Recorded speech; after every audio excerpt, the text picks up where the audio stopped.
नवंबर 1983 में दो कुशल गोताखोरों ने गुफा में गोता लगाने का फैसला किया। उनका अनुभव और आत्मविश्वास इस साहसिक प्रयास में उनके साथ था, लेकिन यह निर्णय उनकी जिंदगी का सबसे बड़ा और आखिरी बन गया। यह त्रासदी टेक्सास की प्रसिद्ध और रहस्यमयी जगह जैकब वेल में घटी, जो अब तक कई गोताखोरों के लिए काल साबित हो चुकी है। रिचर्ड पैटन और क्लार्क मैककॉनेल दोनों टेक्सास स्टेट यूनिवर्सिटी के छात्र थे। वे दोनों कुशल और अनुभवी गोताखोर थे और अपने open water diving instructor certification को हासिल करने की कोशिश कर रहे थे। उनके प्रशिक्षक डॉन डिब्बल थे, जो न केवल एक मास्टर डाइविंग इंस्ट्रक्टर थे, बल्कि पूर्व नेवी डाइवर और हेज काउंटी के रेस्क्यू डाइवर भी थे। डॉन का दशकों का तजुर्बा उन्हें एक बेहतरीन प्रशिक्षक बनाता था। डॉन अपने छात्रों को बार बार सुरक्षा का महत्व समझाते थे और सख्ती से कहते थे कि वे जैकब वेल के पास न जाएं। ये जगह जितनी खूबसूरत लगती थी, उतनी ही खतरनाक भी थी। यहाँ का साफ नीला पानी और गहराई में छुपा गड्ढा किसी को भी आकर्षित कर सकता था, लेकिन इसकी वास्तविकता बहुत ही भयानक थी। जैकब वेल एक शांत और खूबसूरत नदी में एक गहरे गड्ढे की तरह नजर आता था। यहाँ का पानी इतना साफ था कि 25 फीट की गहराई तक सब कुछ साफ दिखता था। लोग गोता लगाकर उस गहराई को छूने की कोशिश करते और फिर जल्दी से ऊपर लौट आते, लेकिन यह गड्ढा केवल ऊपर से सरल लगता था। इसकी गहराई में खतरनाक रहस्य छिपे हुए थे। 25 फीट की गहराई पर ऐसा महसूस होता था कि गड्ढा खत्म हो गया है, लेकिन असल में वहां से कंकरीली ढलान शुरू होती है जो एक गुप्त चैम्बर की ओर ले जाती है। विशेषज्ञ गोताखोरों ने जब ये खोज की तो उन्हें जैकब वेल के नीचे 3 अलग अलग चैम्बर मिले। पहली और दूसरी चैम्बर मुख्य गड्ढे से जुड़े हुए पानी के खुले कॉलम की तरह थी। तीसरी चैम्बर में पहुंचना सबसे मुश्किल था। यह रास्ता इतना तंग था कि अधिकांश गोताखोर इसे पार करने में घबरा जाते थे, लेकिन जो लोग इसे पार कर पाते वे एक बड़े कमरे में पहुंचते, जिसकी ऊंचाई लगभग 10 फीट होती थी और जिसकी छत पर थोड़ी सी फंसी हुई हवा थी। तीसरी चैम्बर के सबसे दूर वाले कोने में फर्श के पास एक छोटा छेद दिखाई देता था। यह छेद इतना छोटा था कि किसी के लिए उसे पार करना असंभव था। इस छेद के उस पार क्या था? जैकब वेल का वह छोटा सा छेद गोताखोरों के लिए एक अनदेखा खजाना बन गया था, जिसे अनदेखा करना बेहद मुश्किल था। कई गोताखोरों ने उसे पार करने की कोशिश की, वहां से कंकड़ और पत्थर हटाकर उसे इतना बड़ा बनाने की कोशिश की कि उसमें से निकला जा सके, लेकिन यह कोशिश अक्सर दुखद अंजाम तक पहुंचती। साल 1979 में डॉन डिब्बल को जैकब वेल से 2 लोगों के शवों को निकालने के लिए बुलाया गया। केंट मॉपिन और मार्क ब्रैशर ने चौथी चैम्बर में प्रवेश किया था, लेकिन वे बाहर वापस नहीं आ सके। एक संकरी गुफा जो महज 2 फीट चौड़ी थी, उसमें घुसने के बाद दोनों गोताखोरों को एक भयानक अनुभव का सामना करना पड़ा। जैसे ही वे उस संकीर्ण रास्ते से आगे बढ़े, कंकड़ और मिट्टी की एक बड़ी फिसलन ने उस रास्ते को बंद कर दिया। शायद उनके आखिरी पल इसी कोशिश में बीते होंगे कि वे इन पत्थरों को हटा सके, लेकिन समय ने उनका साथ नहीं दिया। रेस्क्यू टीम के प्रयासों के बावजूद वे उस संकरी गुफा के मलबे को साफ करने में असमर्थ रहे। 1991 में मार्क का शरीर बहते पानी के कारण बाहर निकल आया, लेकिन केंट का शव चौथी चैम्बर में अगले 20 वर्षों तक वहीं फंसा रहा। डॉन ने इस घटना से गहरा धक्का खाया और यह तय कर लिया कि अब और किसी की जान इस चैम्बर में नहीं जानी चाहिए। जनवरी 1980 में डॉन ने सीमेंट और लोहे की छड़ों का उपयोग करके उस छेद को स्थायी रूप से बंद करने की कोशिश की। उन्होंने यह सुनिश्चित किया कि पानी का प्रवाह बाधित न हो, इसलिए बीच में कुछ जगह छोड़ दी। यह माना जा सकता था कि यह कहानी यहीं खत्म हो जाएगी, लेकिन ऐसा नहीं हुआ। कुछ ही महीनों बाद कुछ गोताखोरों ने सीमेंट और लोहे की छड़ों को हटा दिया। उन्होंने एक प्लास्टिक स्लेट पर संदेश छोड़ा, तुम हमें रोक नहीं सकते। डॉन का यह प्रयास भी लोगों की जिद और जोखिम लेने की प्रवृत्ति के आगे नाकाम हो गया। डॉन ने गोताखोरों को दूर रहने की सख्त चेतावनी दी, लेकिन उनकी बातों ने उनके ही 2 छात्रों रिचर्ड और क्लार्क की उत्सुकता को और बढ़ा दिया। उन्होंने डॉन की बॉडी रिकवरी मिशन और खुद उनकी लगभग मौत के करीब पहुंचने की घटना के बारे में सुनकर चौथी चैम्बर में जाने की ठान ली। डॉन खुद को संकरे और खतरनाक गुफा में फंसा हुआ महसूस कर रहे थे। एक भूस्खलन ने उन्हें इतनी मजबूती से जकड़ लिया था कि उनकी बाहें हिल भी नहीं पा रही थीं।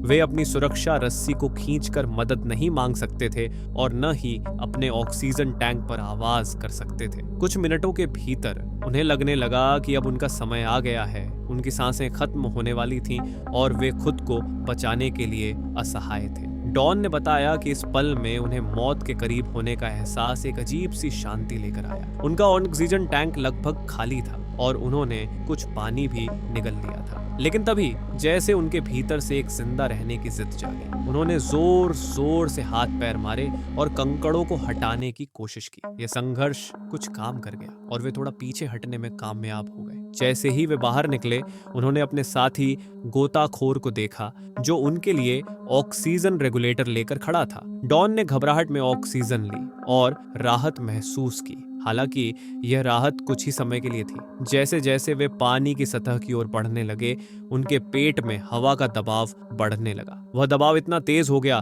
कि दर्द असहनीय हो गया। गहराई पर हवा के दबाव के कारण उनके शरीर में हवा 4 गुना अधिक फैल गई थी। जब वे सतह पर पहुंचे तो उनका पेट पूरी तरह से फट चुका था। वे दर्द में चिल्ला रहे थे, मानो उनका शरीर अब और सहन नहीं कर सकता। यह पल उनके लिए किसी बुरे सपने से कम नहीं था। डॉन ने अपनी इस भयानक अनुभव को अपने छात्रों को बताने का एक मकसद रखा, उन्हें चेतावनी देना कि यहाँ तक कि सबसे अनुभवी गोताखोर भी गुफाओं के अंदर होने वाले खतरनाक बदलावों से अनजान नहीं रह सकते। लेकिन उनकी चेतावनी ने उनके 2 छात्रों रिचर्ड और क्लार्क के दिलों में उल्टा उत्साह भर दिया। उन्होंने इसे एक रोमांचक और जोखिम भरे अभियान के रूप में देखा। उन्हें लगा कि यह मना की गई गुफा उनकी साहसिक यात्रा का हिस्सा हो सकती है। मुद्दा यह था कि रिचर्ड और क्लार्क, जो अपने अनुभव पर बहुत भरोसा कर रहे थे, ये भूल गए थे कि साधारण गोताखोरी और गुफा गोताखोरी 2 बिल्कुल अलग चीजें हैं। गुफा गोताखोरी में अतिरिक्त नियम और जोखिम होते हैं। अनुभव से मिलने वाला आत्मविश्वास वहां हमेशा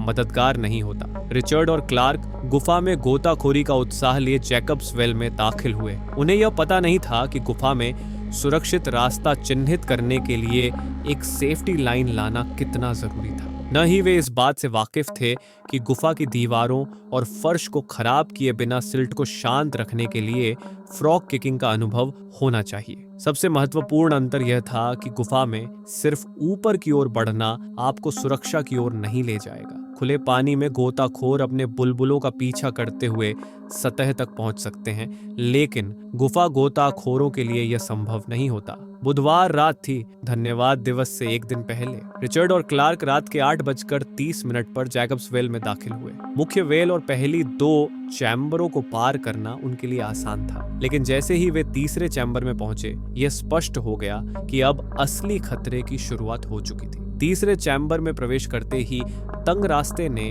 उनके शरीर को मजबूती से जकड़ लिया। यहाँ उपकरण में किसी भी खराबी का मतलब था फंसे रहना। यह ऐसा वातावरण था जिसमें से बाहर निकलना धीरे धीरे और बेहद सावधानी से ही संभव था। दोनों गोताखोरों के दिलों में डर के साथ साथ रोमांच भी था। अब उनके सामने चौथे चैम्बर का छोटा सा छेद था। इस छेद से गुजरने के लिए उन्हें अपने ऑक्सीजन टैंक को अलग से धकेलना पड़ता। रिचर्ड ने पहले अपना टैंक हटाया और खुद को संकरे रास्ते से गुजरने की कोशिश की। क्लार्क बाहर खड़ा होकर देख रहा था। क्लार्क ने कुछ देर इंतजार किया और जब उसने अपने टैंक को हटाकर रास्ते की ओर बढ़ना शुरू किया तो उसने देखा कि रिचर्ड वापस लौट रहा था। रिचर्ड के चेहरे पर डर और घबराहट की झलक साफ दिख रही थी। वह पत्थरों से अपना शरीर रगड़ते हुए पूरे जोश के साथ बाहर आ रहा था। क्लार्क को तुरंत समझ आ गया कि क्या गलत हो रहा है। रिचर्ड के पास ऑक्सीजन टैंक नहीं था। वह दम घुटने की हालत में था। बिना समय गंवाए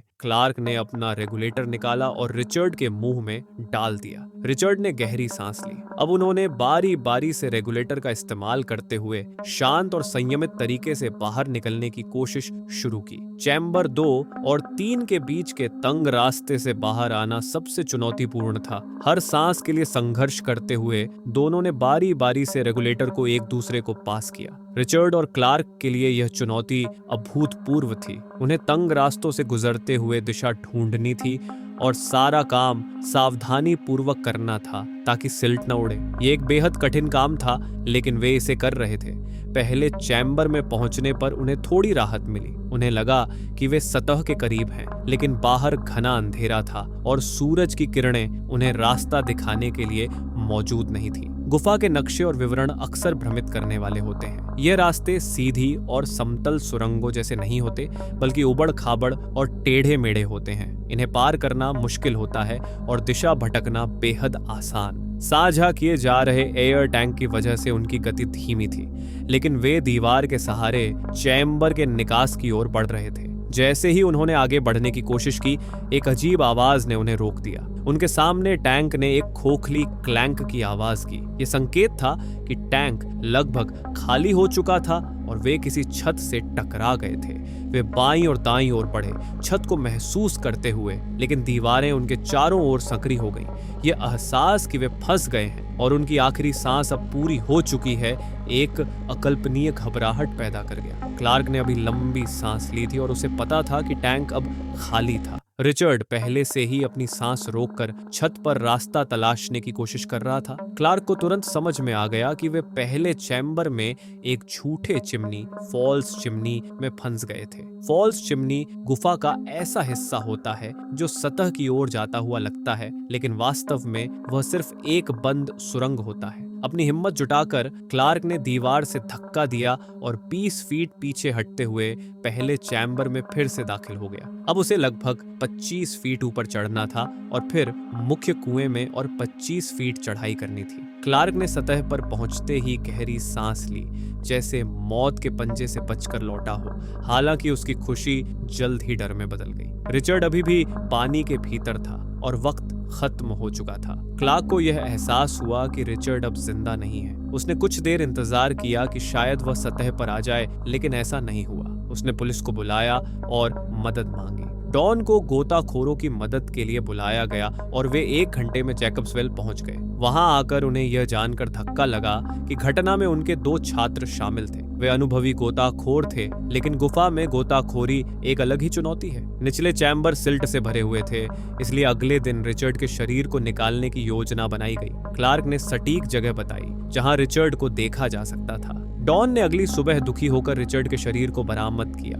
डॉन ने हमेशा चेतावनियां दी और चौथे चैम्बर में बाधाएं भी खड़ी की, लेकिन फिर भी एक और जान चली गई। दुख की बात यह है कि 1 साल बाद वेन रसेल चौथे चैम्बर में दोस्तों के साथ गोताखोरी के दौरान मारे गए। आखिरकार डॉन का उद्देश्य पूरा हुआ। हेज काउंटी पार्क्स डिपार्टमेंट ने जैकब्स वेल की 40 फीट की गहराई से आगे जाने पर पाबंदी लगाई। जैकब्स वेल एक्सप्लोरेशन प्रोजेक्ट ने गुफा के हजारों फीट के रास्तों का गहराई से अन्वेषण किया। अब 40 फीट की गहराई पर एक नई ग्रेट लगाई गई है और सभी मनोरंजनात्मक स्कूबा डाइविंग पर प्रतिबंध लगा दिया गया है। यह अनुमान है कि जैकब्स वेल में अब तक कम से कम 8 और संभवतः 12 लोगों की जान जा चुकी है। और अब अगर आपको ऐसे और भी रहस्यमय और खौफनाक अनुभवों के बारे में जानने का शौक है, तो चैनल को लाइक और सब्सक्राइब करना ना भूलें। ऐसे ही दिलचस्प और रोमांचक स्टोरीज के लिए हर बार अपडेट पाने के लिए बेल आइकन दबाना भी जरूरी है।